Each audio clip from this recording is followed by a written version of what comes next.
इंदौर के राजा रघुवंशी की मेघालय में जघन्य तरीके से हत्या कर दी गई और अब इस मामले में मेघालय पुलिस लगातार जांच पड़ताल कर रही है और इसी जांच पड़ताल के दौरान मेघालय पुलिस को वो औजार बरामद हो गया है जिससे राजा को मौत के घाट उतारा गया था। इस पूरे मामले में जांच कर रही मेघालय पुलिस ने उस औजार को बरामद कर लिया है। आरोपी ने इसी औजार से राजा की हत्या की थी। राजा की हत्या में इस्तेमाल किए गए हथियार को असम के गुवाहाटी से खरीदा गया था। पुलिस को जांच के दौरान यह भी पता चला कि गुवाहाटी रेलवे स्टेशन के पास से आरोपियों ने डाव नाम के हथियार को खरीदा था जिससे राजा को मौत के घाट उतारा गया। नया नवेला ये हथियार पुलिस ने बरामद कर लिया है। मेघालय में हनीमून मनाने के लिए गए कपल राजा रघुवंशी और सोनम केस में नए खुलासों के बीच में ये जानकारी भी सामने आई है कि मेघालय पुलिस बाकायदा अब क्राइम सीन को भी रिक्रिएट कर रही है और इसीलिए सभी आरोपियों को लेकर के वहां पहुंची है। मेघालय पुलिस को वो हथियार भी मिला जिससे राजा की हत्या की गई और इस हथियार को कैसे आरोपियों ने चलाया, कैसे राजा ने अपने आप को बचाया, ये सारी चीज़ें पुलिस न सिर्फ वीडियो में रिकॉर्ड करना चाहती है बल्कि बारीकी से इसको समझना चाहती है। पुलिस ने यह भी बताया है कि राजा रघुवंशी ने आसानी से हार नहीं मानी थी। उसने बाकायदा आरोपियों का विरोध भी किया था, लेकिन वो 3 थे और राजा अकेला। उन्होंने आरोपियों से लड़ने और खुद को बचाने की पूरी कोशिश की थी।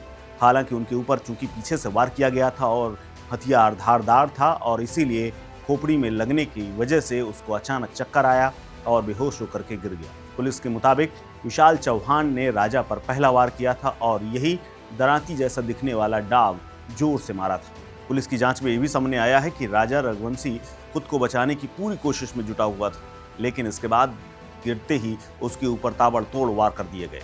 वहीं आरोपियों ने एक के बाद एक कई बार उस पर वार किया था। जिन लाठी डंडों से ट्रैक में चढ़ने के लिए इस्तेमाल करते हुए ये आरोपी डबल डेकर ट्रैक पर चल रहे थे, उससे भी राजा के ऊपर वार किया गया था। आपको बता दें कि 23 मई को राजा और सोनम रघुवंशी मेघालय से ही गायब हो गए थे और 2 जून को राजा का शव खाई से बरामद हुआ था। पुलिस की जांच में शुरू से ही ये लग रहा था कि हो सकता है सोनम सही सलामत हो, लेकिन बाद में सोनम की अच्छी खासी तलाश हुई और उसके बाद वो यूपी के गाजीपुर में मिल गई थी। इंदौर की रहने वाली सोनम को गाजीपुर के एक ढाबे से गिरफ्तार किया गया था और वो इस वक्त रिमांड पर है और मेघालय पुलिस उससे लगातार पूछताछ कर रही है। सोनम पर आरोप है कि उसने अपने प्रेमी राज कुशवाहा के साथ मिलकर के उससे शादी करने के लिए राजा की हत्या की साजिश रची थी।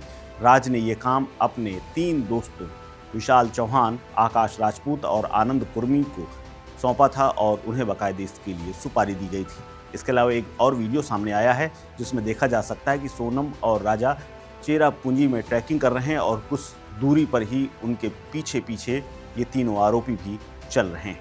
फिलहाल इस खबर में इतना ही। अपडेट्स के लिए बने रहिए वन इंडिया हिंदी के साथ। नमस्कार। Subscribe to One India and never miss an update. Download the One India app now.